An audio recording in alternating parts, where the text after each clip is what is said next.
Ano na? Ganun talaga. Ano na? Buhay pa ba ang barda for today's video? Wait lang, tatanungin ko muna kayo. Paki-comment naman dyan. Paki-comment lang dyan sa baba. Paki-comment ko man dyan sa baba. Gusto ko lang kasi kayong tanungin for today's video. Kung kayo ba malaman ninyo na may girlfriend si David Licauco at hindi si Barbie Fortesa yun? At kung kayo malaman ninyo na si Barbie Fortesa yun, si Barbie Fortesa may boyfriend at hindi si David Licauco, patuloy pa rin ba kayo susuporta sa barda?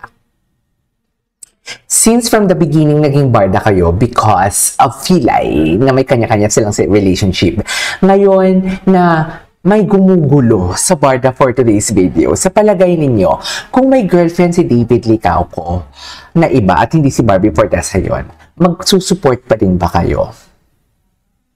Tanungin ko kayo. I just wanna know your thoughts and opinions as my viewer as well. Kasi naku-curious lang din ako sa sagot ninyo. Kasi alam nyo bakit? Dear, uhaw na uhaw sila sa views. Ginugulantang nila talaga tayo. They are spreading negativity. Hindi ko alam kung anong meron dito sa mga taong to.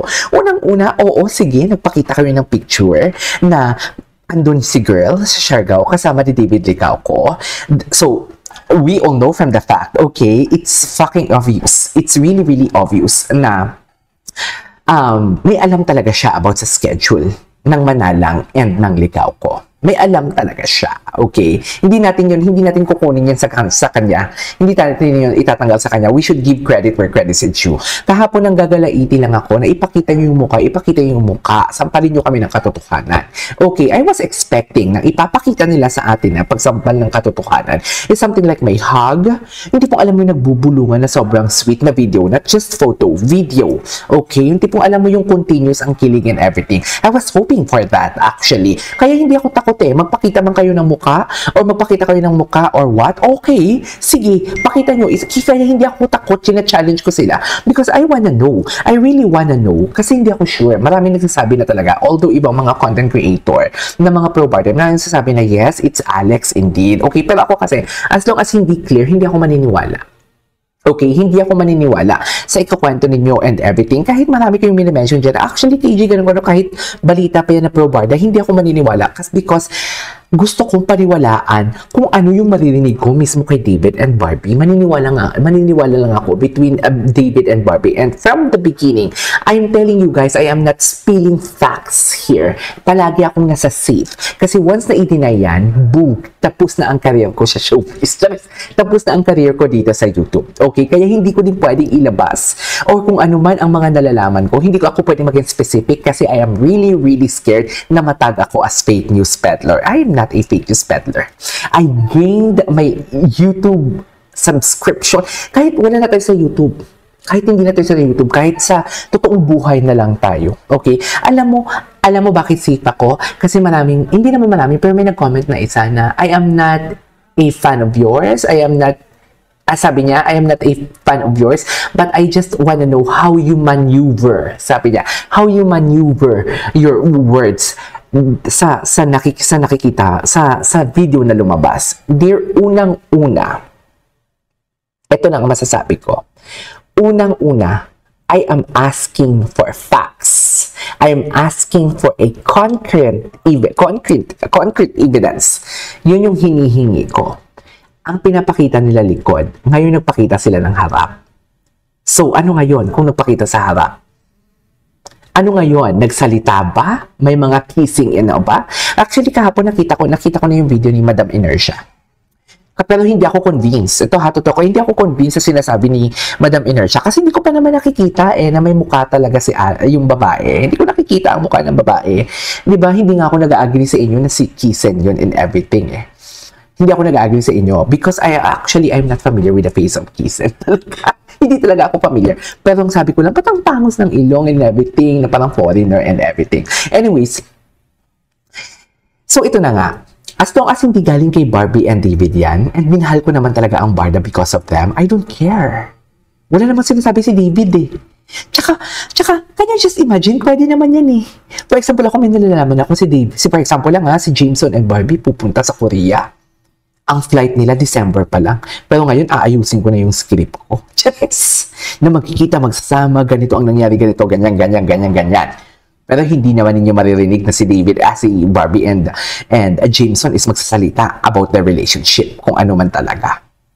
Maniwala lang tayo kung magsalita na talaga sila for today's video. Now, I got the point of Madam Inertia. Doon ko na-gets ang ano ni Madam Inertia, yung point niya about making that video. Kasi siguro dahil nakita niya na yung picture ahead of me. Late ko na din naman kasi nakita yung kay Madam, yung mga pictures kahapon. Kung napapansin ninyo, ang last 3 uploads ko kahapon, naka-schedule yon from 9:30, 10:30, up to 11:30 if I'm not mistaken. Pero linabas ko na agad siya. Sinot ko yun ng morning pa lang. Okay, sinot ko na yun ng morning pa lang. So parang linabas ko na agad siya. Kasi linabas ko na agad siya. Kasi ang content ko doon, ilabas niyo ang mukha, patunayan niyo na girlfriend, something like that. So linabas naman din talaga ang mukha. Pero isa lang yung pinaka-importante, hindi na napatunayan. Napatunayan nila na may alam sila about Siargao. Napatunayan nila yun, hindi natin i-deny. Napatunayan nila yun. Pero hindi natin din pwedeng itanggal sa utak natin na parang they made a fake news video. They made a fake news video. They made a fake news photo na nadidibang palagi ni Madam Inertia. Hindi natin pwedeng tanggalin yon. Diba? Oo, napatunayan nila na andun na si Alex sa Siargao. Pero malay natin, baka ahead of time, baka December pa lang, natunugan na yan ni kung sino man ang nagpapakalat niyan, ng mga fake news peddler.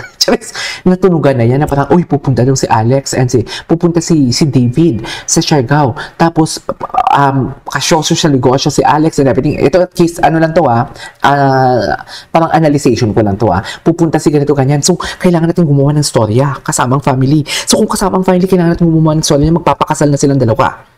Parang mga ganon yung mga chika nila.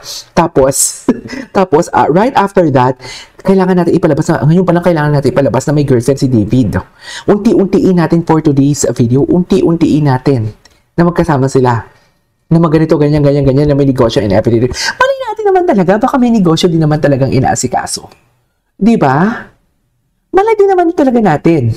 Diba, pero hindi din natin mawawala sa isipan natin na malit natin, baka girlfriend nga din talaga yan ni David.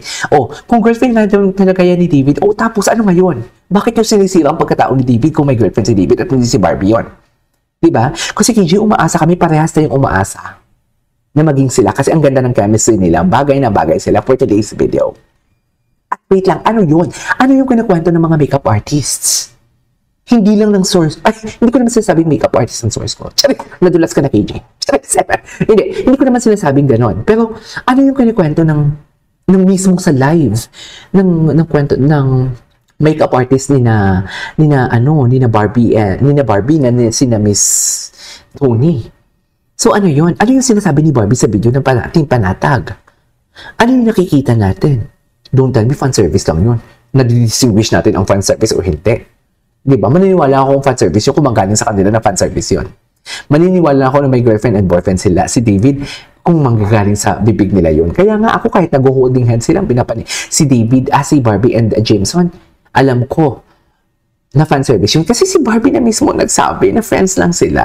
Bakit ganun? Naniniwala tayo sa ibang bibig, pero sa bibig ng na dapat natin paniwalaan, hindi tayo naniniwala doon. Dahil ba limited lang yung mga chikang sinasabi nila? Dear, hindi nila obligasyon. Oo, viewers tayo, supported natin sila, sinusupport natin sila, pero hindi nila obligasyon na i-disclose nila sa atin ang kanilang personal life. At hindi din natin obligasyon ang mang-expose sa kanila para masira ang reputation nila. I mean, gets nyo ba yun? I don't see the point Sa totoo lang, I don't see the point talaga for today's video. So basically, kung ano yung pinapaniwalaan ko, paniwalaan ko. Kung ano pinapaniwalaan nyo, paniwalaan ninyo. Huwag lang kayo magkalat sa channel ko. Huwag kayong magkalat sa comment section ko na nang mamanipulate kayo ng iba. Actually, what you are doing right now is manipulation. You are ruining David Licauco. You are ruining the Barda, the samahan ng Barda. Niruruin mo siya. You planned it, everything. You planned. Nalaman mo lang siguro na magkasama, o na may magkasama si David and Alex together with their families na pupunta ng Siargao. Ginawa mo na ng story just to ruin David Licauco na si David hindi naman nagsasalita. Diba? I am not here para pagtakpan or kung in denial or what ng mga possibilities na mangyari. But I am here since from the beginning. Sinasabihan mo ako na fake news ako. Hindi naman kita atakihin kung hindi ako nakakarinig ng sinasabihan mo ako. Actually, dalawa kami sinasabihan niya. 3 kami ang sinasabihan niya na fake news ako. Anong fake news ko? Anong fake news ko na from the beginning alam ninyo yan na kinikilig ako dito sa mga videos lang. Di ba sinasabi ko, ewan ko, anong fake news siya? Kinikilig lang din naman ako sa mga inaano ko. Reactionan ko. Di ba? To think na hindi pa ako naglalabas ng mga kung ano yung mga sinend sa akin din before pa yun, ha? Wala pa itong mga Alex mo. Wala pa to. May mga ganyan-ganyan na ako. Pero never akong na-expose because although pabor yun sa akin kasi marami talaga akong viewers na barda. But it's not my story to tell. Kailan ba ako nagkamali? Never naman ako nagkamali, di ba? Perfect. Perfect yan. I mean, may sinabi ba ako dito hindi hindi tumugma sa pangyayari?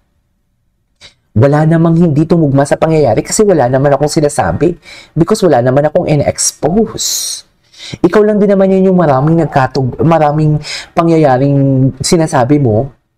Pero kukunti lang naman yung tumutugma at hindi pa nag-a-align yan, ha? Oo, magkasama sa Siargao. Magkakasama sa Siargao. Pero anong ginawa sa Siargao? Hindi nga nag-kiss and everything. Hindi nga nag-hug. Sa dami ng tao doon, ha? Never sila nagpa-sweet. Malay ba natin, baka alam mo na pupunta nga talaga sila sa Siargao for business trip pero ginawan mo na lang ng kwento just to ruin David Licauco. Diba? Paaminin mo muna si David na girlfriend niya si Alex, maniniwala ako sa'yo. Yes. Kung maniniwala ako sa'yo, o di okay, pero at least hindi mo mawawala ang dugong barna ko. Yan yung sinasabi ko, nasa safe. Dapat di nasa safe ka palagi. O ngayon nahanapan ka na naman ng butas. Oo, nagpakita ka ng picture. Pero ang dami naming tanong, ang dami naming hinihingi sa'yo, di ba? Hindi lang yung harap na picture ang hinihingi namin sa'yo. Ang dami. Ang daming explanation din. Yung about sa mga videos na mga fake videos na pinakita mo. Pasalamat ka. Nag-upload ang lola ni Alex na sinasabi mo na andun din si Alex, na same ang damit, same ang hikaw, na may video na may kasama pero nakatalikod. Pero hindi sweet, hindi girlfriend. At hindi nagsalita si David na girlfriend niya yun. Ngayon patunayan mo yan. Charis! Di ba hinahamon mo pa si David? Kung convincing talaga ang atake mo, go, hamunin mo si David. Pero sino ka para hamunin si David, right? My God, ang tagal na ng chismis ko. Hindi na tayo nakakapagtapos ng mga videos natin dito. Anyways, that is our for today's video. This is KJ Vlogs and see you on my next vlog. Bye!